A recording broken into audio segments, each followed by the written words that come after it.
தமிழ்நாட்டையே காப்பாத்த போற, கிழிக்க போறேன். உன் படத்தையே முதல்ல உன்னால காப்பாத்திக்க முடியல. உன் படத்துக்கே ஒரு சர்டிபிகேட் வாங்க கிழிக்க வக்கு இல்ல. நீ தமிழ்நாட்டை வந்து காப்பாத்த போற. ஒரு கண்டன அறிக்கை மத்திய அரசாங்கத்தை எதிர்த்து பேச தெரிய வக்கு இல்ல. நாளைக்கு உன் கையில தமிழ்நாட்டை எடுத்து கொடுத்துட்டா நீ என்னத்தை கேட்டு டெல்லியில இருந்து கேட்டு வாங்கி கொடுத்துருவ. முதல்ல இயேசுவோட விஜயை கம்பேர் பண்ணலாமா அப்படின்னா, கேட்டா அல்ல அல்ல குறையாம கொடுக்கக்கூடியவர் தான் இயேசு இல்லையா? விஜய் எப்படிப்பட்டவர்? தண்ணி தாக எடுக்குது, தண்ணி தண்ணி தண்ணி அப்படின்னும் போது ஒரு 10 ரூபா பாட்டில தூக்கி எரிஞ்சுட்டு தெரிச்சு ஓடி போனவர் தான் விஜய். நீங்க வந்து மீட்பரு, மாற்றம், முன்னேற்றம், ஐவு அதெல்லாம் எதுவும் சொல்ல முடியாது. அப்படிலாம் இவரை மாத்தி ஒரு ஆளாவே கன்சிடர் பண்ணக்கூடாதுங்கிற நான். நீ ஒரு என்டர்டைன்மெண்ட், இன்னமும் ஒரு என்ஜாய்மெண்டோட இருக்கக்கூடிய ஒரு அரசியல் தலைவர். இந்த இண்டஸ்ட்ரியில என்னோட கடைசி படம், எல்லாரும் விட்டுட்டு போயிருங்க, என்ன தவிர வேற யாரும் வரக்கூடாது அப்படின்னு நினைக்கிறது ஒரு சல்லித்தனமான புத்தி இல்ல.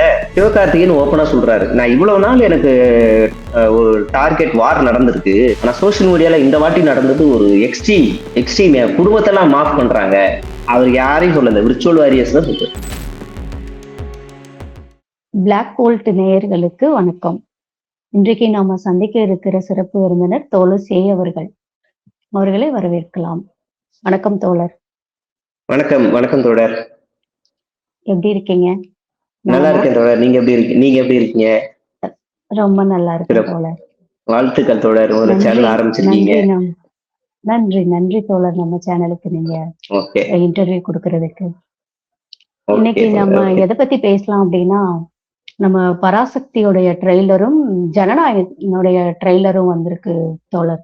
ஜனநாயகன்ல நிறைய குறிப்பிடத்தகுந்த விஷயங்கள் அவர் அரசியலா சொல்லியிருக்கிறார் டிவிகே தலைவர்.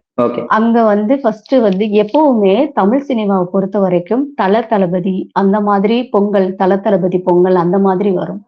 ஆனா இந்த முறை ஜனநாயகனுக்கும் பராசக்திக்கும் அண்ணன் தம்பி பொங்கல் அப்படின்னு சொல்ற ஒரு நிறைய கிளாஷஸும் நம்ம பார்த்து, இடையில இப்போ அண்ணன் தம்பி பொங்கல் இது அப்படின்னு சொல்ற மாதிரி இடத்துக்கு வந்திருக்கிறாங்க. இதுல அவரு ட்ரைலர்ல ஃபர்ஸ்ட் சொல்ற விஷயங்கள் என்ன அப்படின்னு சொல்லிட்டு பார்க்க போனா, இவனை உயிர் தெளிய முடியாத ஒரு சிலுவையில அறையணும் அப்படின்னு ஒரு டைலாக் வருது. அதை பத்தி நீங்க என்ன நினைக்கிறீங்க? அப்படின்னா அவர் ஒரு இயேசுவா அவங்க பிரதிபலிக்க விரும்புறாங்க. ரெண்டாவது அவர் ஒரு மீட்பர், அவர் வரக்கூடாது இந்த சமூகத்துக்கு. அப்பனா அவர் ஒரு இயேசு மாதிரி அவரை ஒரு சிலுவையில அரைஞ்சிடணும் அப்படின்னு நினைக்கிறாங்க. முதல்ல இயேசுவோட விஜயை கம்பேர் பண்ணலாமா அப்படின்னா கூடாது. இப்ப இயேசு ஒரு கடவுளாக்கப்பட்டவர், ஆனா உண்மையிலேயே அவர் அப்படி ஒரு போராளி இருந்தாரு அப்படின்னு நமக்கு ஒரு புத்தகங்களை நம்ம படிச்சிருக்கோம். நம்ம அந்த கற்பனை கதைகளிலே கூட போவோமே, இயேசு தன் முன்னாடி இருக்கிற ஏழைகள் எனக்கு பசிக்குது, ஏதாவது உதவி செய்க இயேசு கிறிஸ்துவே, இயேசு பிதாவே அப்படின்னு சொல்லும் போது அவர் என்ன செஞ்சாருன்னா, கையில இருக்கிற ஒரு கூடையில அப்பம் இருந்துச்சு, இந்தாங்க இதை எடுத்து சாப்பிடுங்கன்னா, இது பத்தாதுன்னும் போது எவ்வளவு நாள் எடுத்து சாப்பிடுங்கன்னு அதுல இருந்து அப்பம் எடுக்க அது கரையவே இல்லை, அப்படியே வந்துகிட்டே இருக்கும். பசின்னு சொன்ன உடனே எடுத்து கொடுத்தாரு. ரெண்டாவது தண்ணி வேணும்னு சொன்ன உடனே தண்ணியை பலரசமா மாத்தி, வத்தாத ஒரு பலரசமா மாத்தி கொடுத்தாரு. ஓட வழி இல்லை, தப்பிச்சு போக வழி இல்லை, ஓட வழி இல்லைன்னும் போது கடலையே பிளந்தாரு. இது ஒரு கற்பனை கதை, சரிங்களா? இது சாத்தியம் இல்லாதது. இப்படிப்பட்டவர் இயேசு. நம்ம இதுல இருந்து என்ன புரிஞ்சுக்கணும்னா, இயேசு கேட்டா அல்ல குறையாம கொடுக்கக்கூடியவர் தான் இயேசு இல்லையா? விஜய் எப்படிப்பட்டவர்? தண்ணி தாக எடுக்குது, தண்ணி தண்ணி தண்ணி அப்படின்னும் போது ஒரு 10 ரூபா பாட்டில தூக்கி எரிஞ்சுட்டு தெரிச்சு ஓடி போனவர் தான் விஜய். நடக்கவே நிக்கவே வழி இல்லாம, கீழே உட்கார கூட இடம் இல்லாம, மூச்சு முற்ற அளவுக்கு ஒரு கூட்டம் இருக்கு, இது கொஞ்சமாவது இடம் கொடுங்க, எங்களால முடியல அப்படின்னு வரும்போது, நான் மட்டும் தப்பிச்சா போதும்டா சாமின்னு கரூர்ல இருந்து திருச்சி, சென்னை வரைக்கும் ஓடுனவர். ஆனா இயேசு கிறிஸ்து என்ன செஞ்சாருன்னா, கடலையே பிளந்தார் மக்கள் போகணும்ன்றதுக்காக. இவரு கூட்டத்தை பிளந்துட்டு ஓடி போனவர். இப்ப இயேசு கிறிஸ்துவோட ஒப்பிடுறதுக்கு ஒரு நியாயம் வேணும். இந்த நாட்டுல எல்லாரும் மத நல்லிணக்கத்தோட இருக்கணும்னு சொல்லி கிறிஸ்துமஸ் பண்டிகை கொண்டாடுறாரு. அதுலயும் இதே பேச்சுக்கள், விஜய் ஒரு இயேசு அப்படின்னு. நம்ம திரும்ப கேட்கிறோம், நாட்டுல மத நல்லிணக்கம் வரணும்னா இதே ஆண்டு இதே கிறிஸ்துமஸ் பண்டிகைக்கு இந்திய நாடு முழுவதும் கிறிஸ்துவர்களுக்கு எதிராக ஒரு வெறுப்பு பிரச்சாரம் நடத்தப்படுது. யார் நடத்துறான்னா, இந்துத்துவ அமைப்புகளும் பஜ்ரங் தள் அமைப்பும் நடத்துது. அவங்களை எதிர்த்து ஒரு அறிக்கை கூட விடாதவர்கள் தான் தாவேகாவினர்.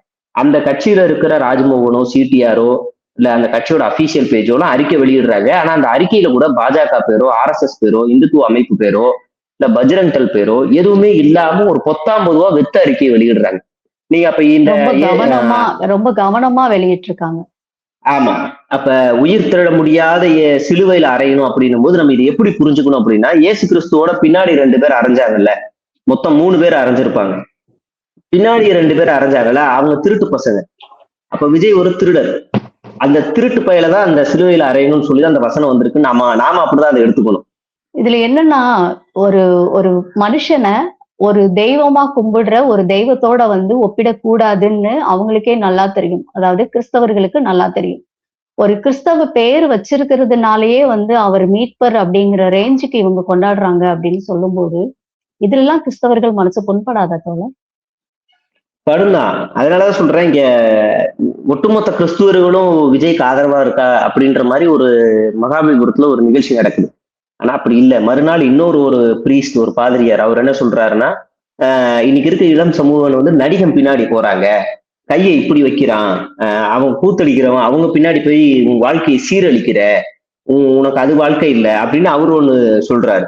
அடுத்து ஏற்கனவே ஒரு பாஸ்டர், அதாவது கிறிஸ்துவர்கள்ல வேற ஒரு இவங்க சேர்ந்தவங்க, ஆர்சி பெந்தகோஸ்ன்னு சொல்றோம் இல்லையா, அவங்க பாஸ்டர் அவருமே அந்த குழுவுமே விஜய கடுமையா விமர்சிக்கிறாங்க. அப்ப கிறிஸ்துவர்கள்ல எத்தனை பிரிவுகளா இருந்தாலும் எல்லாருமே விஜய்க்கு ஆதரவு அப்படின்னு நம்ம பொத்தாம் பொதுவா எடுத்துக்க முடியாது. சும்மா ஏதோ ஒரு அவர் போயிட்டு இருக்க சர்ச்சில் இருக்க ஆளுங்க வந்து அவரை ஆதரிக்கிறாங்க, அவ்வளவுதான். இன்னைக்கு என் சர்ச்சு, என் திருச்சபையை சேர்ந்த ஒருத்தன் பெரிய ஆளா இருக்கான் அப்படின்னா வரவேற்பாங்க. இப்ப இந்த திருச்சபையில இருந்த ஒரு ஆள் வந்து ஞானஸ்தானம் எடுக்கிறாரு அப்படின்னா, இந்த பையன் நல்லவன், இந்த பையன் சூப்பர், இந்த பையன் நல்லா இருப்பான், திருச்சபைக்கு எல்லா வேலைகளும் செய்வான், திருச்சபைகள்ல நாள்தோறும் இவன் வந்து ஜெபம் பண்ணுவான் அப்படின்னு அந்த ஃபாதர் வாழ்த்துவார். ஒரு சாதாரண பையனா பொண்ணா இருந்தாலும் வாழ்த்துவாரு. அதே அந்த பையன் அந்த இடத்துல திருமணம் செய்யறான் அப்படின்னா, அந்த ஃபாதர் தலைமையில திருமணம் நடக்குதுன்னா அப்போ அவங்க வாழ்த்துவாங்க. அந்த மாதிரிதான் விஜய் இப்படி வாழ்த்திருக்காங்களே தவிர, அவர் ஒரு பெரிய ஆளு, இந்த இது அப்படியெல்லாம் நம்ம எடுத்துக்க முடியாது. இந்த சர்ச்சோட லிங்க் இருக்குல்ல, அது பெருசு. Don Bosco, saint Anne's, saint பீட்டர்ஸ்ன்னு இப்படி நிறைய லிங்க் பிரான்ச்சஸ் இருக்கு. நீங்க ஏதோ ஒரு ஒரு குறிப்பிட்ட ஒரு இடத்துல நடந்த நிகழ்வு வச்சுக்கிட்டு ஒட்டுமொத்தமா இவர் கிறிஸ்துவர்களுடைய மீட்பர்னு சொல்லக்கூடாது. அப்படி உண்மையிலேயே மீட்பர்னா நேரா அவரு கிறிஸ்துவர்கள் மீது தாக்குதல் நடத்தும் போது இவர் ஆளா பொங்கி வந்திருக்கணும். வரல, திருப்பரங்குன்றத்துக்கு வரல. இன்னைக்கு ஒரு தீர்ப்பு, மறுபடியும் ஜனநாயகத்தை நசுக்கிற மாதிரி ஒரு தீர்ப்பு வருது, அதுக்கு எதிராக பேசுவாரானா இன்னும் தூங்கிட்டு இருக்காரு, வரல. அப்ப இவரெல்லாம் வந்து நீங்க வந்து ஒரு பொருட்டாவே மதிக்கூடாது. நீங்க வந்து மீட்பரு, மாற்றம், முன்னேற்றம், அதெல்லாம் எதுவும் சொல்ல முடியாது. அப்பெல்லாம் இவரை மாத்தி ஒரு ஆளாவே கன்சிடர் பண்ணக்கூடாதுங்கிற நான். நீ ஒரு ஒரு என்டர்டைன்மெண்ட், இன்னமும் ஒரு என்ஜாய்மெண்டோட இருக்கக்கூடிய ஒரு அரசியல் தலைவர். தனக்குன்னு ஒரு பிராண்டுக்காக ஒரு பேருக்கு ஒரு 5 கொள்கை தலைவரை வச்சுக்கிட்டாரு. அஞ்சலை அம்மாள், வேலுநாச்சியார், அம்பேத்கர், பெரியார், இப்படி வச்சுக்கிட்டாரு. இவங்களுடைய நினைவு நாள் நீளலாம். அப்ப இந்த இவங்களுடைய நினைவு நாள், பிறந்த நாள்லாம் சமீபத்துல போகுது. எல்லாருக்குமே ஒரு வாழ்த்து சொல்ற நேரம் பார்த்தா 2:30 மணி. நீங்க கூட ஒரு ட்வீட் போட்டிருந்தீங்க, அதுக்கு எந்த மாதிரி போட்டோ வரும்னு போட்டிருந்தீங்க, நீங்க கூட எடிட் பண்ணி போட்டிருந்தீங்க. 2:30 மணிக்கு தான் வாழ்த்து சொல்றாரு தன்னுடைய கொள்கை தலைவருக்கு. நீங்க இதுல அதிமுகவே ரொம்ப சூப்பரான கட்சின்னு கூட சொல்லலாம் இந்த விஷயத்துல. ஏன்னா தன்னுடைய கொள்கை தலைவர்களான அண்ணாவோ இல்ல வந்து பெரியாரோ இல்ல எம்ஜிஆரோ இல்ல ஜெயலலிதாவுக்கோ ஏதோ பிறந்த நாளோ இறந்த நாளோ வருது அப்படின்னா முதல் நாளே அங்க போய் சமாதியில போய் அவங்களுடைய சிலை, உருவ சிலைக்கு பெயிண்ட் எல்லாம் அடிச்சு டெக்கரேஷன் பண்ணி ஒரு விழாவை ஏற்பாடு செஞ்சு பெரிய மாலை வந்து காலையில போட்டு ஒரு பெரிய நிகழ்ச்சி ஏற்பாடு பண்ணுவாங்க. மறக்காம வருஷம் நடக்கும். இவர் அந்த மாதிரி பண்ணல. இவர் எப்ப உற்சாகமா வாழ்த்து சொல்றாருன்னா ஆங்கில புத்தாண்டுக்கு நைட்டு 11:45 வாழ்த்து சொல்றாரு. அப்ப இவர் எந்த மனநிலையில இவர் இந்த அரசியல் கட்சியை நடத்துறாருன்னு பாருங்க. ஜஸ்ட் ஒரு போட்டோ தூக்கி போட்டு போயிட்டே இருக்கு. நகை கடைக்கு விளம்பரத்துக்கு வருவாங்கல்ல ஹீரோ ஹீரோயின் வச்சுக்கிட்டு, இப்ப நான் சில நகைக்கடை ஓனரே வந்து நடிக்க ஆரம்பிச்சிட்டாரு. அந்த மாதிரி இவர் ஒரு பிராண்டு. நான் தாண்டா நகைக்கடை ஓனரு, நானே நடிக்கிறேன், இவரே நான் தாண்டா அந்த கட்சிக்கு தலைமை, நான் தாண்டா தலைவர், கொள்கை தலைவர், நானே நடிப்பார், அவ்வளவுதான்.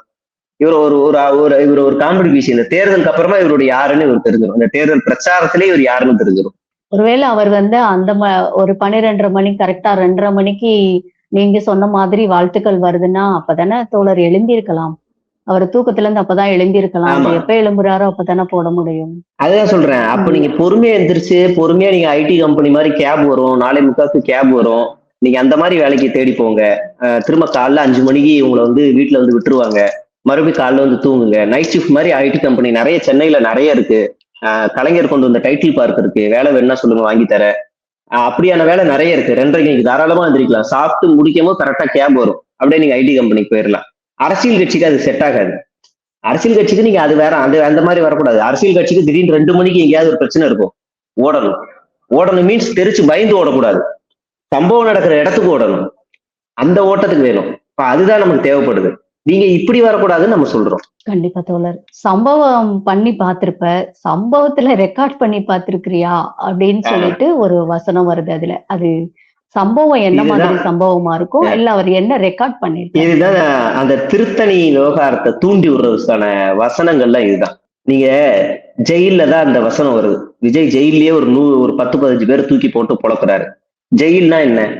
ஒருத்தர் திருத்தி வழி நடத்தப்படுத்துற இடம். அது ஒரு நரகம். அதுதான்டா உன் வாழ்க்கையோட கடைசி. அங்க போயிட்டா உன்னால வெளியே வர முடியாதுடா. அது ஒரு டார்க் அப்படின்னு நம்ம வந்து சொல்லணும். அப்பதான் அவன் தப்பு பண்றவனுக்கு ஒரு ஒரு அச்சம் வரும், ஒரு விழிப்புணர்வாகவும் இருக்கும். இவர் ஜெயிலே 40 பேர் தூக்கி அடிப்பாரு. அப்ப இவன் இங்க இருக்கவன் என்ன தெரியும்னா, மச்சான் இங்க 4 பேரை வெட்டினா கூட அங்கேயும் போய் 10 பேரை வெட்டலாம்டா. அதனால அப்படிதான் தோணும், கன்வே ஆகும். என்னப்பா நீ சினிமாவில் அடிக்கிறலாம் பண்ணுவாங்களா? பண்ணுவாங்க. சினிமாவில் ஒரு 30 செகண்ட் பாட்டோட ஒரு 4 டான்ஸ் வந்தாலே அதை நடுரோட்ல நின்று ஆடுறான், பப்ளிக் நியூசன்ஸ் பண்றான். எல்லா ஹீரோவும் தான் சேர்த்து சொல்றேன். ஒரு 4 வசனம் வந்துட்டாலே அதுல ரீல்ஸா போட்டுட்டு இருக்கான். இந்த ஆளு வந்து கீழே இறங்குனாதான் முத்தம் கொடுப்பேன்னு சொன்னது ஒரு அறிவுரை, அதையே ரீல்ஸா மாத்தி போடுறான். அப்ப இப்படி அவன் ரிஃப்ளெக்ட் ஆகுறான்ல, அவனோட கனெக்ட் ஆகுறான்ல. அப்ப இவன் வந்து இந்த மாதிரி டைலாக் பேசும்போது, இவன் இந்த மாதிரி சீன் வரும்போது படத்துல வந்து சுத்தியல்ல இருந்து, கத்தியில இருந்து, பிளேடுல இருந்து, பெரிய பெரிய ஆயுதங்கள், துப்பாக்கி, பாம்புல இருந்து எல்லாத்தையும் காட்டிட்டேன். வன்முறையை தூண்டிட்டேன், ரத்தம் தெறிக்க தெறிக்க கொலை. அப்ப நான் வந்து வன்முறையை தூண்டுற மாதிரிலாம் பண்ணிட்டு சட்ட ஒழுங்கு சரியில்லைன்னு வந்து இங்க வந்து கிளிக்கிறது. அதுக்கு நீங்களும் ஒரு காரணம் தான். நீ ஒரு உடந்தைதான். திருத்தணி விவகாரத்துல அந்த பையன் தாக்கப்பட்டதுக்கு நடிகர்கள்ல எல்லா நடிகர்களுக்கும் உடந்தை இருக்கு. முக்கியமா வன்முறை கதாபாத்திரங்கள் நடிச்ச எல்லா நடிகர்களுக்குமே ஒரு பங்கு இருக்கு. குறிப்பா விஜய்க்கும் பங்கு இருக்கு. நீங்க வந்து ஒருத்தர் கத்தி, ஒரு இன்ஸ்பெக்டருக்கு எதுக்கு கத்தி? ஒரு போலீஸ் ஆபீசருக்கு எது கத்தி? நீங்க டிஜிபியாவே இருந்துட்டு போங்க, எதுக்கு கத்தி கையில? எந்த போலீஸ் ஆபீசராவது ஒரு பெரிய வாள் வச்சுட்டு போவாரா? ரவுண்ட்ஸ் போவாரா? ஒரு காமன் சென்ஸ் வேண்டாம்? முதல்ல துப்பாக்கிய போலீஸ்காரங்க எடுக்கக்கூடாது கையில. அப்படியே எடுத்தாலும் அதுக்கு சுடுறதுக்குன்னு ஒரு புரோட்டோகால் இருக்கு. அது எங்க சுடணும்னு இருக்கு. என்கவுண்டர் பண்ணணும்னா அதுக்கு தனியா ஒரு பெர்மிஷன், அது இது நிறைய இருக்கு. ஒரு நினைச்சு சுடுறாரு, நினைச்சு பெரிய பெரிய ஆயுதத்தை எடுக்கிறாரு.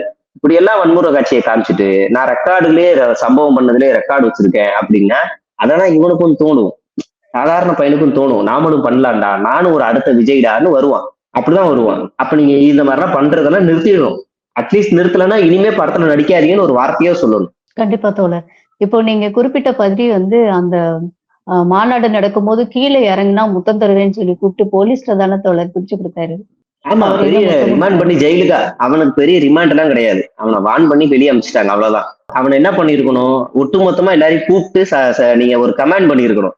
நீங்க அந்த அந்த வானர கூட்டோட அமித்ஷா வந்தாரு, யாராவது ஏறி இறங்குனாங்களா?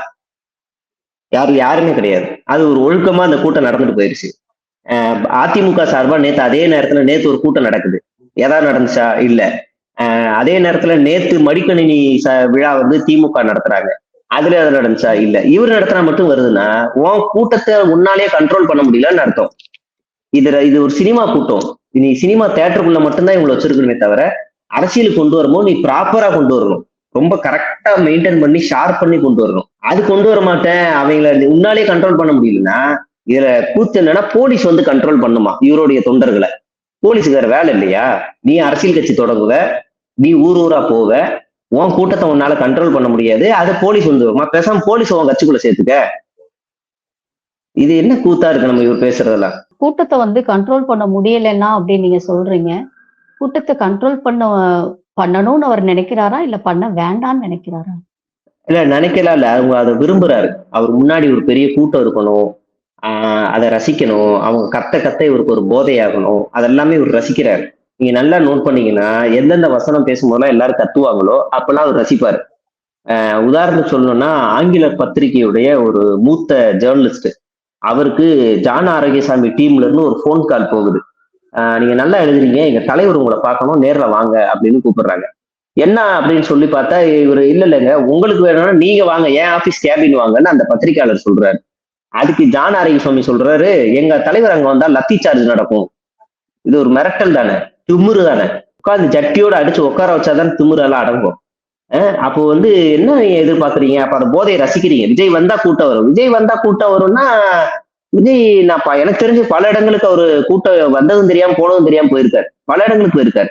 அப்ப வேணும்னா கூட்டத்தை வர வைப்பாங்க, வேணாம்னா கூட்டத்தை வர வைக்க மாட்டாங்க. அவருக்கு எப்பெல்லாம் போதை தேவைப்படுதோ அப்பெல்லாம் கூட்டத்தை கூட்டு கத்த விடுவார். அந்த போதையை அவர் ரசிப்பார். அவருக்கு எப்பெல்லாம் தேவையில்ல நான் பிரைவசியா இருக்கும்னு நினைக்கிறாரோ அப்பெல்லாம் சத்தம் இல்லாம போயிட்டு வந்துருவாரு. எந்த கார்ல போனாரு, எத்தனை மணிக்கு போனாரு, என்னைக்கு போனாரு, யார் வீட்டுக்கு போனாரு, எதுவுமே தெரியாது. சைலண்டா வந்துருவாரு. ஒரு 10-15 நாள் கழிச்சு போட்டோ வரும். ஓ, தலைவர் இந்த ஹீரோயின் வீட்டுக்கு போய் பர்த்டே கொண்டாடி இருக்காரா, கல்யாணத்துக்கு போயிருக்காரா? அது தப்பு சொல்லல. ஆனா தெரியாமலே போயிட்டு வந்திருக்கீங்கல்ல, அதை ஏன் அரசியல்ல காட்ட மாட்டீங்கன்னு கேட்கிறோம். அந்த கரூர் இன்சிடென்ட்ல கூட, கரூர் இன்சிடென்ட்னு சொல்லி அதை முடிக்க முடியாது, உயிர் பலி. அந்த கரூர் உயிர் பலி விஷயத்துல கூட அந்த லைட்டை போட்டு போட்டு ஆஃப் பண்ணாரு பாருங்க. அப்ப அது என்ன மாதிரியான ஒரு மனநிலையா போத. அதுதான் நீங்க கேட்டது, அவர் ரசிக்கிறாரான்னு கேட்டீங்கல்ல, இது ஒரு ஆதாரம். நான் சொன்ன ஆதாரம் இல்லாம இது ஒரு ஆதாரம். அதுதான் ரசிக்கிறது. அப்ப இந்த படம் நம்ம கம்மிங் டு பாயிண்ட், இந்த படம் வந்து என்ன பேசுது அப்படின்னா, ஒரு கமர்ஷியல் மெட்டீரியல் படம், அவ்வளவுதான். இதுல எந்த அரசியல் கருத்தோ, ஒரு ஆழமான அரசியல் கருத்தோ எதுவும் கிடையாது. இது ஒரு வன்முறை நிறைந்த ஒரு எந்த ஒரு சமூகத்துக்கு எந்த ஒரு யூஸ்ஃபுல்லும் இல்லாத ஒரு படமா தான். இது ஒரு கமர்ஷியல் என்டர்டைன்மெண்ட், ஜஸ்ட் பார்க்க என்ஜாய் பண்ணலாம், விஸ்வடிகளா வந்துடலாம். இந்த ஒரு தாக்கத்தை ஏற்படுத்தும். இந்த படம் வாக்கு சதவீதத்தை 30-35 உயர்த்தும். இப்படியெல்லாம் சொல்றது இல்ல, இதெல்லாம் நம்மளால நம்ப முடியாது. நீங்க அப்படியே கம்மிங் டு பராசக்தி ரெண்டுத்தையும் ஒப்பிடவே முடியாது. இது வேற இது வேற. இது கமர்ஷியல், இது வந்து ஒரு வரலாற்று சார்ந்த ஒரு படம். அது இது ஒப்பிடவே முடியாது. அதுக்கும் இதுக்கும் தூரம். இது ஒரு உண்மை சம்பவம். இதுல பேசியிருக்கிற ட்ரெய்லருடைய ஒவ்வொரு செகண்டும் ரொம்ப முக்கியமானது. டீகோடு. நீங்க வந்து ஒரு காட்சிகள் இருக்குல்ல, இங்க வந்தா ஹிந்திக்காரன் வந்தா இங்க ஹிந்தி தமிழ் பேச மாட்டான், ஆனா இங்க இருக்க அங்க போனா தமிழ் பேசுறான் அப்படிங்கிறாங்க. அடுத்ததா தமிழ்நாடு வந்து பிரச்சனை வந்துச்சுன்னா டெல்லி போனா டெல்லி தான் இந்தியாவான்னு ஒரு வசனம் வருது. இத சம்பவம் பண்ணது எவன்னு தெரியல, ஆனா அவன் என் தம்பியா இருக்கலாம் அப்படின்னு ஒரு வசனம் வருது. நாங்க ஹிந்தி பேசுறவர்களுக்கு எதிரி இல்லை, ஹிந்தி திணிப்புக்கு தான் எதிரின்னு ஒரு வசனம் வருது. இப்படி தொடர்ச்சியா வசனங்கள் வந்துகிட்டே இருக்குல்ல, இதெல்லாம் உங்களுக்கு ஜீர்ணிச்சுக்க முடியல. நீங்க இதை படமாக தான் பார்க்கணும். நம்ம பொங்கலுக்கு நான் ஜனநாயகன் போறேன்னு வச்சுக்கோங்களேன், நான் நியாயமா பார்ப்பேன், நிச்சயமா பார்ப்பேன். ஏன்னா வீட்டுல எல்லாரையும் கூப்பிட்டு போகணும். பொங்கலுக்கு ஜனநாயகம் பார்ப்பேன்னா, அடுத்து மாட்டு பொங்கலுக்கு பராசக்தி பார்ப்பேன். அடுத்து காணும் பொங்கலுக்கு என்ன படம் வந்திருக்கோ அதை போய் பார்ப்பேன். ஏதோ ஒரு படத்துக்கு நான் போய் பார்க்கதான் செய்வேன். எல்லாருமே கொண்டாடுவாங்க, என் படம் மட்டும்தான் ரிலீஸ் ஆகணும். இந்த இண்டஸ்ட்ரியில என்னோட கடைசி படம், எல்லாரும் விட்டுட்டு போயிருங்க, என்னை தவிர வேற யாரும் வரக்கூடாது அப்படின்னு நினைக்கிறது ஒரு சல்லித்தனமான புத்தி இல்ல. அப்படிதான் இப்ப இவர் நினைக்கிறாரு. சிவகார்த்திகேயன் ஓப்பனா சொல்றாரு, நான் இவ்வளவு நாள் எனக்கு ஒரு டார்கெட் வார் நடந்திருக்கு, ஆனா சோசியல் மீடியால இந்த வாட்டி நடந்தது ஒரு எக்ஸ்ட்ரீம். என் குடும்பத்தெல்லாம் மாஃப் பண்றாங்க. அவர் யாரையும் சொல்லல, விர்ச்சுவல் வாரியர்ஸ் தான் சொல்றாரு. குடும்பத்தை மாஃப் பண்ற அளவுக்கு கீழ்த்தரமான ஒரு கூட்டம். ஆமா தோழர், இப்ப ஒரு ரெக்கார்டு வந்திருக்குது, எக்ஸ்ல சுத்திட்டு இருக்கு. பொண்ணு இவன் வந்து ஒழுங்கா இல்ல அப்படின்னு சொன்னா அவன் பொண்ணை வந்து நான் இழுப்பேன் அப்படின்னு சொல்றான், ட்விட் பண்ணுவேன் அப்படின்னு சொல்றான். ஆமா, அது ஆச்சரியப்படுறதுக்கே இல்ல. இவங்க ஏற்கனவே சிவகார்த்திகனுடைய ஃபேமிலிய மாஃப் பண்ண ஆரம்பிச்சிட்டாங்க. ரொம்ப எக்ஸ்ட்ரீமா போறாங்க. இவனுக்கு யாரெல்லாம் எதிர்த்து பேசுறாங்களோ அவங்க எல்லாரையும் டீஸ் பண்ணுவானுங்க, டார்கெட் பண்ணுவானுங்க, மாஃப் பண்ணுவானுங்க. அதுல எந்த சந்தேகமும் இல்லை. இப்ப சிவகார்த்திகேயன் பண்றான், அவன் ஓப்பன் சேலஞ்ச் பண்றான், இந்த படம் வந்து பிளாப் ஆயிடுச்சு, பராசக்தி ஹிட் ஆயிடுச்சுன்னா நான் இப்படிதான் பண்ணுவேன் அப்படின்னு ஓப்பனா சொல்றான். ஆமா தோழர், அதுக்கு உங்க அண்ணன் வந்து ஒரு பராசக்தி மாதிரி ஒரு படத்துல நடிச்சிருந்தா, ஒரு கதைக்களத்துல தேர்ந்தெடுத்து நடிச்சிருந்தா அது ஓகே, அது ஹிட் ஆகும். மக்களுக்கு பிடிச்சிருந்தா தானே தோழர் ஹிட் ஆகும். மக்களுக்கு கொண்டு போய் ஈஸியா வந்து அவங்க அணுகணும்ல. அப்படி ஒரு கலைக்களம் என்னோட உள்ள மாதிரி வந்து ஒரு களம் இருந்தது, என் கூட வாழ்வியலோட கலந்தது, அல்லது என் முன்னோர்கள் பண்ணின விஷயம், எங்க அண்ணன் தம்பி பண்ண விஷயம், எங்க தாத்தா பாட்டி பண்ண விஷயம்னு சொன்னா மட்டும்தானே அது ஒன்றா முடியும். இல்லைன்னா அது எப்படி ஒன்றி போக முடியும்? நீங்க சமீபத்துல சிவகார்த்திகேயன் வந்து எடுத்து நடிக்கிற படங்கள் இருக்குல்ல, எல்லாமே கொஞ்சம் வித்தியாசமான கதைகளமா இருக்கும். அதுக்கு முன்னாடி நடிச்ச படம் எல்லாமே கொஞ்சம் ஒரு பொண்ணை துரத்தி காதலிக்கிறது, அப்புறம் காதலிக்க வச்சுட்டதுக்கு அப்புறம் அது ஒரு வாரியா இருக்கும். ஆனா இப்ப சமீபத்துல எடுக்கிற நீங்க வந்து மதராசி ஆகட்டும், மாவீரன் ஆகட்டும், இல்ல அமரன் ஆகட்டும், இல்ல இந்த மாதிரியான கதைகளும் இருக்குல்ல, இது கொஞ்சம் டிஃபரெண்டா இருக்கு. இப்ப கொஞ்சம் தேடி எடுக்கிறாரு, அது ஹிட்டும் ஆகுது, நல்லா பேசும் பொருள் ஆகுது. அப்ப இவங்களுக்கு வைத்தறிச்சலா இருக்கு, இது படம் நம்ம படம் தொடர்ந்து நம்மளால ஒரு 4 படம் ஹிட் கொடுக்க முடியலையே, இவங்க கொடுத்துக்கிட்டே இருக்காங்க, அப்ப நம்ம வந்து விசஸ் போடுவோம், அப்படி கிளாஷ் பண்ணுவோம் அப்படிங்கிற. இப்ப இதெல்லாம் எங்க போய் முடியுதுன்னா தணிக்கை குழுவுக்கும் காரணம் சிவகார்த்திகேயன் திமுகங்கிறானுங்க. அதுதான் இப்ப கேட்க. ஆமா தோழர், அதுதான் இப்ப கேட்க வந்தேன். அது தணிக்கை குழுல இப்ப இருக்கிறது யாரு? டிஎம்கே காரங்க. ஆமா, ஜனநாயகன் ஷூட்டிங் ஆரம்பிக்கும் போது இங்க இருக்க ஒரு ஆள் வந்து கவர்மெண்ட் எக்ஸாம் எழுதி தணிக்கை குழுல போய் வேலைக்கு சேர்ந்துட்டாரு. அதுக்கப்புறமா ஜனநாயகன் ஷூட்டிங் முடிஞ்சு கரெக்டா அவரோட கண்ட்ரோலுக்கே வரும்போது அவரே சர்டிபிகேட் தராம நிறுத்திட்டாரு. இப்படிதான் இவங்க பேசுறது, அப்படிதான் இருக்கு. தணிக்கை குழு பிஜேபியோட கண்ட்ரோல்ல இருக்கு, அவங்க கண்ட்ரோல்ல இருக்கு, அவங்க பாத்துக்கிறாங்க. அப்ப அவங்க எதிர்க்கிறதா பிஜேபி தான் எதிர்க்கணும். கேட்டா திமுக சொல்லி பிஜேபி தர மாட்டேங்குதுன்னு புதுசா இருக்கிறாங்க. டேய், நீ அயோக்கிய பயில சரிடா, திமுக சொல்லி பிஜேபி உறுப்பினர் வைக்கட்டும், உன் தலைவனை வாயை திறந்து பிஜேபியை கண்டிக்கிறேன்னு வார்த்தையை விட சொல்லு. அதை விட சொல்லு. தணிக்கை குழு நான் சும்மா விட மாட்டேன், இந்த படம் ரிலீஸ் ஆகலாம் ஒரு கண்டன அறிக்கையை வெளியிட சொல்லு. அதுக்கு திராணி இல்ல, வக்கு இல்ல, எதுவும் இல்லை. ஆனா நான் வந்து பெரிய ஸ்டாரு, நான் தமிழ்நாட்டையே காப்பாத்த போறேன், கிழிக்க போறேன். உன் படத்தையே முதல்ல உன்னால காப்பாத்திக்க முடியல. உன் படத்துக்கே ஒரு சர்டிபிகேட் வாங்க கிழிக்க வக்கு இல்ல. நீ தமிழ்நாட்டை வந்து காப்பாத்த போற. ஒரு கண்டன அறிக்கை மத்திய அரசாங்கத்தை எதிர்த்து பேச தெரிய வக்கு இல்ல. நாளைக்கு உன் கையில தமிழ்நாட்டை எடுத்து கொடுத்துட்டா நீ என்னத்தை கேட்டு டெல்லியில இருந்து கேட்டு வாங்கி கொடுத்துருவ. காலில் எடப்பாடி பழனிசாமியாவது முட்டி முதுகு தெரியல முடிவார், நீ கீழே படுத்துருவ. நீ அந்த அளவுக்கு நீங்க இதுவா இருக்கிறீங்க. எடப்பாடி பழனிசாமி ஏதோ அப்பப்போ ஏதாவது பேசிக்கிட்டாவது இருப்பார் போல, அப்பப்போ நேர்ல போய் பார்த்து பேசி ஏதாவது வாங்குவார் போல. இவர் அதுக்கும் மேல ஒரேடியா பிளாட்டா படுத்துருவார். ஒரு வார்த்தை பாஜக உங்களை கண்டிக்கிறோம், என் படத்தை ஏன் தடுத்து நிறுத்துறீங்க, இதுல என்ன அப்படி என்ன சென்சார் காட்சி இருக்கு, இதுல என்ன அப்படி இருக்குன்னு பேச கூட வக்கு இல்லை. அந்த கட்சியில இருக்கு எவனுக்குமே வக்கு இல்லை. முக்கியமா அதிகாரத்துல இருக்கிற பொறுப்புல இருக்கிற சிடிஆரோ இல்ல ராஜ்மோகனோ இல்ல யாரா இருந்தாலும் சரி, பாஜக பேரை உச்சரிக்கவே தொடர் நடுங்குது. சிபிஐ பின்னாடி இருக்குல்ல, அதுதான் அந்த பயம்தான். அந்த பயத்துலதான் இன்னைக்கு நடுங்கி உட்கார்ந்து இருக்கிறாங்க. நீ ஆடி இருக்கியான்னு கூப்பிட்டு 3 நாளா 8 மணி நேரம் விசாரணை. நீ ஏதாவது பேசி பாரு, உனக்கு அப்புறம் இருக்குடா அப்படின்னு அப்புறம் உட்கார வைக்கிறது. ஆமா தோழர், நீங்க சொன்ன மாதிரி வந்து எடப்பாடி பழனிசாமி அவர்கள் கூட அவருடைய தேவைக்கு, அவருடைய பையனை காப்பாத்துறதுக்கு, அவருடைய சொத்துக்களை காப்பாத்துறதுக்கு, அவருடைய சம்பந்தியை காப்பாத்துறதுக்கு கூட போய் அமித்ஷா காலில் போய் விழுந்துட்டாரு. ஆனா இவர் வந்து அவரோட தேவைக்கு கூட போய் அத பேச மாட்டேன்றாரே வாய் திறந்து. அதுதான் சொல்றேன், இவரு எப்படின்னா எக்ஸ்ட்ரீம் தொடர்நடிகை.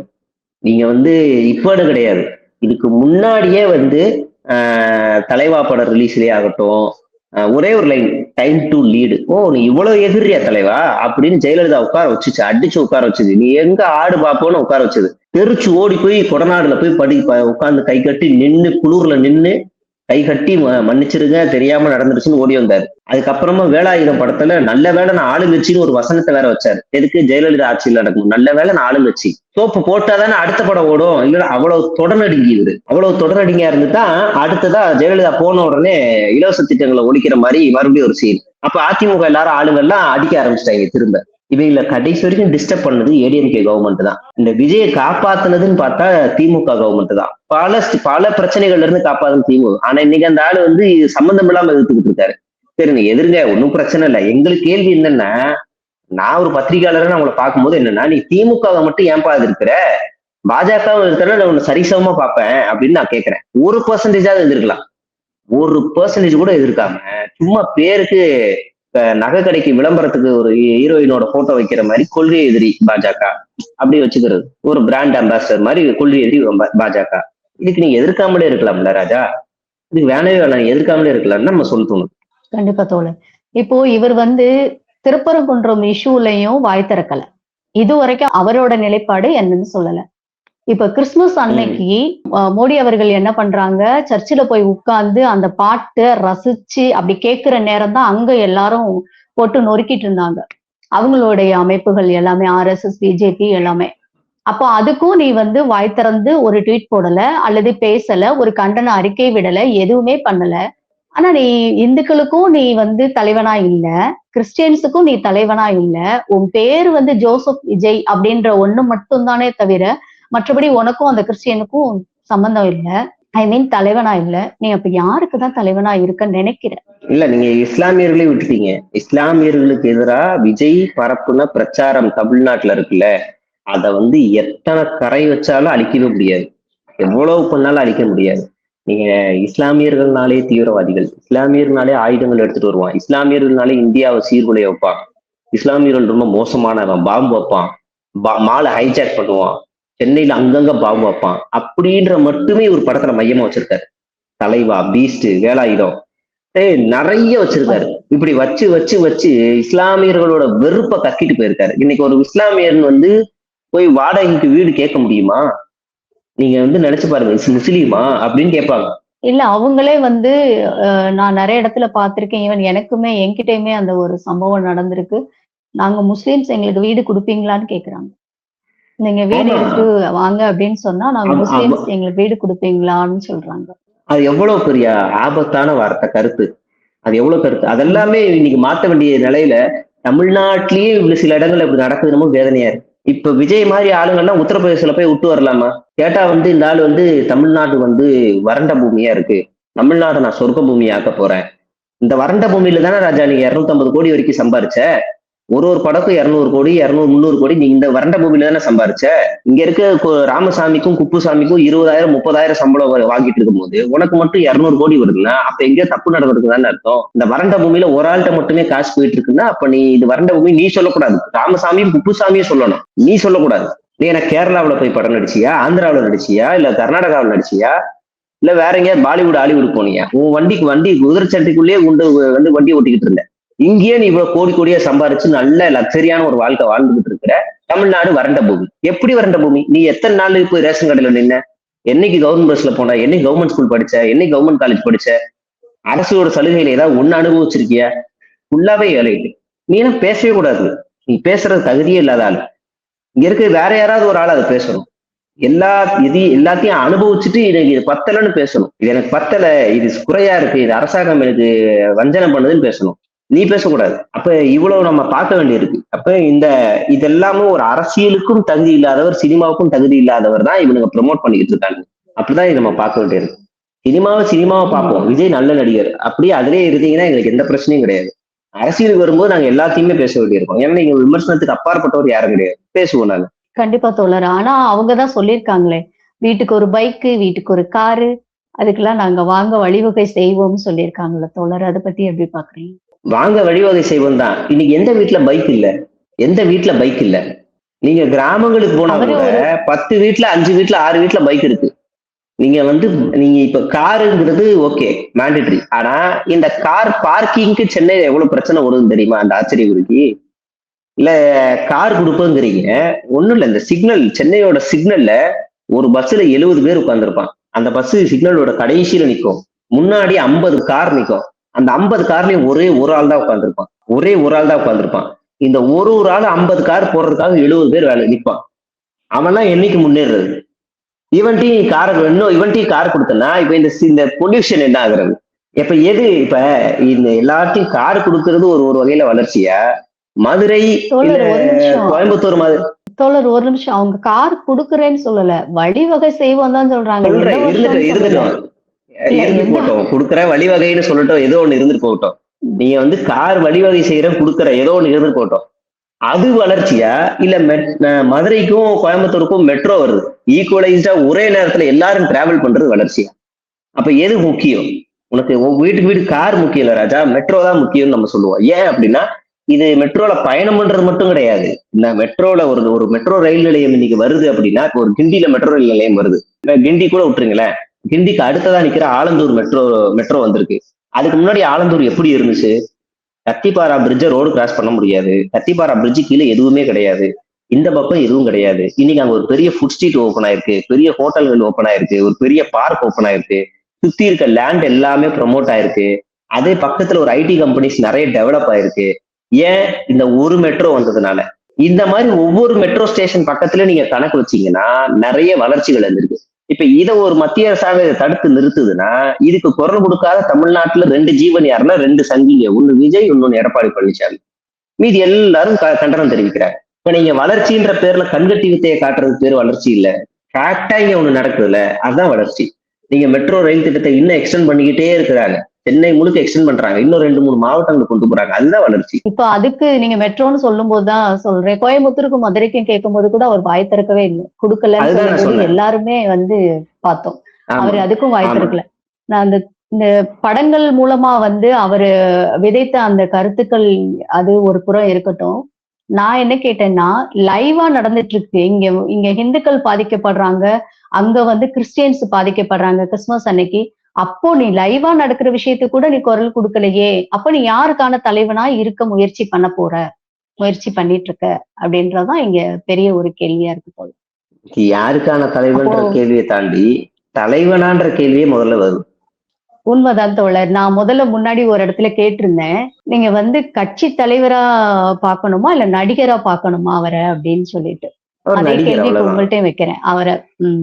அவர் நடிகர், அவ்வளவுதான். அவர் ஒரு நடிகர். அந்த நல்லா நடிப்பாரு. ஜெயநாயகன்ல கூட நல்ல ஃபேஸ் ரியாக்ஷன், நல்ல பாலையா விட இவர் நல்லா நடிச்சிருக்காரு, நான் அதை ஒத்துக்கிறேன். ஓகே, உங்க நடிகர் நல்லா நடிப்பீங்க, ஆக்ஷன் வரும், ஓகே. ஆனா அதை தாண்டி அரசியலுக்கு நீங்க வர்றதுக்கு அன்ஃபிட். அதுல எந்த மாற்று கருத்தும் இல்லை. அதுல எந்த மாற்று கருத்தும் இல்லை. நீங்க நடிங்க, அவ்வளவுதான். நீங்க நடிகனாவே மறுபடியும் தொடரும் போது உங்களோட விமர்சனம், நான் வைக்கிற விமர்சனம் எல்லாத்தையும் நான் அப்படியே வேற பக்கம் போயிடுவேன். இதுல இன்னொரு ஒரு விஷயம் வந்து என்னன்னா, லியோல வந்து சாக்லேட், அந்த வால்ல சாக்லேட் வச்சுட்டு அதை நக்கிட்டு வந்தாரு. இதுல ரத்தம் சொட்ட சொட்ட அந்த வாழை அப்படி நக்கிட்டு வர்றாரு. அது வந்து வன்முறையை தூண்டாதுல்ல? அதுதான் வன்முறையை அதான் சொல்றேன். நீ இதெல்லாம் விஜய் பண்ணா நானும் பண்ணணும்னு ஆசைப்படுவான். விஜய் திரையில என்னெல்லாம் பண்றானோ அதெல்லாம் இவனும் பண்ணுவான். உதாரணத்துக்கு சொல்லணும்னா, இவன் ஒரு ஒரு ஒரு பாட்டு, ஒரு ஸ்டார்டிங் ஒரு பாட்டு மட்டும் ரிலீஸ் பண்ணாங்க இந்த ஜெகநாயகனுக்கு. அந்த பாட்டுல ஃபுல்லா கிராபிக்ஸா இருந்துச்சு. ஒரு ஒரு 10 செகண்ட் மட்டும் விஜய் ஆடுற போர்ஷன் வந்துச்சு. அந்த ஆடுற போர்ஷனை மட்டும் கட் பண்ணி எத்தனை பேர் ரீல்ஸ் பண்ணான்? மாடியில, ரோட்ல, சிக்னல் ரெட்ல நிற்கும் போது ஒரு 30 செகண்ட் சிக்னல் தான். அந்த 30 சிக்னலை ரீல்ஸுக்காக யூஸ் பண்ணிக்கிறான், பப்ளிக் நியூசன்ஸ். அப்ப விஜயாவே வாழ்றான். அப்ப இவர் காட்டும் போது என்ன செய்யணும்? பெரியார் புக்கை காட்டணும், அம்பேத்கர் புக்கை காட்டணும், வேல்நாச்சியருடைய தியாகங்களை காட்டணும், அஞ்சலி அம்மாளுடைய வார்த்தைகளை பேசணும். அப்படி இருந்துச்சுன்னா நேரம் நான் விஜயை கொண்டாடி இருப்பேன். என்னடா நீ கொண்டாடுற? ஆமா, இவர் உண்மையை பேசுறாரு, நான் கொண்டாடி இருப்பேன். ஆனா அந்த ஆச்சரியக்குரிய அதெல்லாம் பேசல. எத்தனை பேரை வெட்டணும், எத்தனை பேரை கொலை பண்ணணும், வெட்டி கீழே விழுகிறானே அவனுக்கு ஒரு குடும்பம் இருக்காதா? அவனுக்கு ஒரு குழந்தைங்க இருக்காதா? அவன் யார்கிட்ட காசு வாங்கிட்டு வந்து கூலி குண்டாசா இருக்கான், குண்டரா இருக்கான்? அந்த கான்செப்ட்ல ஒரு யோசிக்கல. நான் ஹீரோ, நான் 40 பேர் அடிப்பேன், எனக்கு என் மேல ஒரு காயம் படாது, நான் 40 பேர் அடிப்பேன், ஆனா அவன் செத்து போயிடுவாங்க.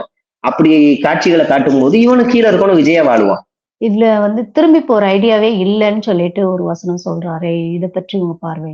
அது திரும்பி போற ஐடியாவே இல்லைன்னா நாமளே திருப்பி அனுப்ப வேண்டியதுதான். இதுல என்ன அவர் திரும்பி போற ஐடியா அதான் அந்த இல்ல முன்னாடியே கணிச்சு சொல்லுவாரு. இது மாதிரி இதுக்குள்ள வராத, மக்கள் பிரச்சனைய உள்ள வராது, உன்னை காப்பாத்திட்டு ஓடி போகணும். அவருக்கு அதெல்லாம் விஜய்க்கு யாரும் அட்வைஸ் பண்ண வேண்டியதில்லை. அதை அவரை காப்பாத்திட்டு அவர் ஓட அவருக்கு தெரியும். அவர் எவ்வளவு வேகமா ஓடுவாருன்னு உசேன் போல்ட்டுக்கே ஷாக் தான். அவர் எவ்வளவு வேகமா ஓடுவாருன்னு அவருக்கு தெரியும். அதனால வந்து அந்த காட்சிகள்ல உண்மையான காட்சிகள் தான். விஜய்க்கு ஒரு பிரச்சனை வந்துச்சுன்னா குஷியவோ ஆதவர்னா கூட காப்பாற்ற மாட்டாரு. முதல்ல அவரு போய் பனையூர்ல பதுங்குவாரு. அதனால அவருக்கு ஓடுறது சொல்லி தர வேண்டிய அவசியமே இல்லை. இப்ப இதுல இந்த புசியானந்தையும் ஆதவ அர்ஜுனா இருக்கும்போது சொல்றேன், அவங்க தலைவர் அவங்கள கை காட்டிட்டு ஓடிடுவாரு, இவங்க அந்த கரூர் மாவட்ட செயலாளர் மதியழகனை கை காட்டிட்டு ஓடிடுவாங்க. சோ அங்க எல்லாமே அவங்கவுங்கள காப்பாத்திக்கிற விஷயமா தான் இங்க இருந்துட்டு இருக்கு. இப்ப ஜனநாயகன் படத்தோட வந்து அவரு ஓடிடுவாரா? இல்ல, அதெல்லாம் உறுதியா சொல்ல முடியாது. அவரே தான் போய் அந்த படத்தோட ஹீரோயின் மமிதா பைஜு அவங்ககிட்ட போய் சொன்னாரு, தெரியலம்மா, எலெக்ஷனுக்கு அப்புறம் தான் முடிவு பண்ணுவேன்னு சொல்லியிருக்காரு. அதனால எது உண்மைலாம் நமக்கு தெரியாது. சினிமாவுக்கு வரவே கூடாதுன்னு சொல்ல மாட்டோம். சினிமாவுக்கு வந்துட்டு, அரசியலுக்கு வந்துட்டு சினிமாவில் நடிக்கணும் யாரும் தர சொல்ல மாட்டாங்க. ஏன் டெபுட்டி சிஎம்மா பவன் கல்யாண் பண்ணலையா என்ன? அதுதான் பெரிய தியாகம் கிடையாது. தியாகங்கிறது இங்க பெரிய டாபிக். அதுலயே நம்ம பெருசா பேச வேண்டியிருக்கு. அது நம்ம பேசினாதான் இங்க இருக்க ஜென்சிக்கு புரியும். தியாகம்னா மக்களோட மக்களா இருக்கிறது, போராட்டம் நடத்துறது, கைது செய்யப்படுறது, தொடர்ச்சியான போராட்டங்கள், மக்களுக்கு தேவைகளை பத்தி பேசுறதுல தான் தியாகம். சும்மா படத்தை விட்டு வரேன்னா நீ விட்டு வரனால மக்களுக்கு என்ன பயன் இருக்குன்னு தான் கேட்கணும். அதனால இது அவங்கவுங்க காப்பாத்திக்கிறதுக்கு அவங்க ஓடுறாங்க. இந்த கட்சியை பொறுத்த வரைக்கும் ஒரு ஒரு ஒரு எப்படி சொல்றது, ஒரு ஈவென்ட் மேனேஜ்மெண்ட், அது அவ்வளவுதான். இவ்வளவு லேட்டா நம்ம இந்த தமிழ் மொழிக்கான அந்த ஒரு ஆட்சி மொழியா வாங்குறதுக்கு இந்திய எதிர்ப்பு போராட்டம் வந்து போராடி நம்ம தமிழை மீட்டெடுத்தோம்ல, அது தாமதமா வந்தாலும் கரெக்டான நேரத்துலதான் வந்திருக்குன்னு நினைக்கிறோம். உங்களுடைய பார்வை என்னவா? ஆமா, நிச்சயமா. அமித்ஷா பேசும்போது அந்த படத்தோட ட்ரெய்லர் வெளியாயிருந்தது. அமித்ஷா வந்து பேசும்போது நான் வந்து தமிழ்ல பேசல, என்ன மன்னிச்சிடுங்க அப்படின்னு சொல்லி ஆரம்பிச்சாரு. நம்ம என்ன கேட்கிறோம்னா, நீங்க ஒரு ஒன்றிய அமைச்சர், ஒன்றிய அமைச்சர்னா ஒட்டுமொத்த மாநிலத்துக்குமான அமைச்சர். அப்படின்னா நீங்க இங்க இருக்கிற எல்லா மொழியும் கத்துக்கணும். கிட்டத்தட்ட ஒரு 10 வருஷத்துக்கு மேல ஆட்சியில இருக்கீங்க. எல்லா மொழியும் நீங்க கத்துருக்கணும், பேச தெரிஞ்சிருக்கணும். அவசியம் இருக்கிற நீங்களே எந்த மொழியும் கத்துக்கல. ஈவன் பொது மொழியான இங்கிலீஷ்ல கூட நீங்க பேசல, ஹிந்தியில பேசுறீங்க. அவசியம் இருக்கிற நீங்களே இன்னொரு மொழியை கத்துக்க இன்ட்ரெஸ்ட் காட்டாத போது அவசியம் இல்லாத நாங்க ஏன் இந்தியை கத்துக்கணும்? அதான் பராசக்தி சொல்ற வசனம். நான் வந்து இந்திக்கு எதிரானவனோ, இந்திக்காரனுக்கு எதிரானவோ கிடையாது, இந்தி திணிப்புக்கு எதிரானவன் தான். அதனாலதான் நாங்க அதை எதிர்க்கிறோம். நீ சும்மா இந்திய பற்றினா என்ன அவசியம் இருக்குன்னு நான் கேட்கிறோம். அவசியம் இருக்கு நீயே எங்க மொழியை கத்துக்கல, அவசியம் இல்லாத நான் ஏன் உங்க மொழியை கத்துக்கணும் அப்படின்னு நம்ம திரும்ப கேட்கிறோம். ஆனா இந்த படம் ஒரு பெரிய தாக்கத்தை ஏற்படுத்தும்னு நான் நினைக்கிறேன். வரலாற்று சிறப்புமிக்க ஒரு படமா இருக்கு. பிளஸ் பெரிய பெரிய ஸ்டார்ஸும் நடிச்சிருக்கிறதுனால அந்த படம் இன்னும் ரீச் ஆகும்னு நம்புறேன். அதனால இந்த படம் நான் கம்பேர் பண்ண விரும்பல. இந்த படம் ஹிட் ஆகும் அப்படின்னு நான் சொல்றேன். ஏன்னா இந்த படம் தானே தோழர், நான் சொன்ன மாதிரி மக்களோட உணர்வுகளோட அது ஒன்றி போயிருக்கு. அதனால ஆமா. இது கண்டிப்பா வந்து ஹிட் ஆயிடும். ஆமா. நம்மளுடைய வேண்டுகோளுக்கு இணங்கி நீங்க இங்க வந்து நம்மளுடைய நேயர்களுக்காக உங்களுடைய கருத்துக்களை பரிமாறிக்கொண்டதுக்கு நன்றி தோழர். தீப்பரவல். நன்றி தோழர்.